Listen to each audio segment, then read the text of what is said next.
الطريقة القديمة والطريقة الجديدة للنحت. The old way and the ancient way and the new way to carve. كانوا يستخدموا حجر بازلت الصلب للحفر والقص. They would use the basil to carve and to break the rocks. وحجر الخفاف البركاني للتنايل. And volcanic rocks for smoothing the rock itself. كمان كانوا يستخدموا أزانيق. This is the ancient chisel they use in carving.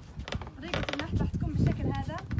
This is the way, 45 degrees in carving. ما ننحت بالشكل هذا. We don't do like 0 degrees. راح تكسر معنا الحجر. We'll break up.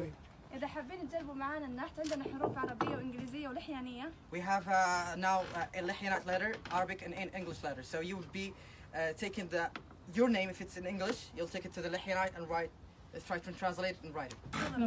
So please have a seat. You can take the rocks with you, by the way, that you can write your name.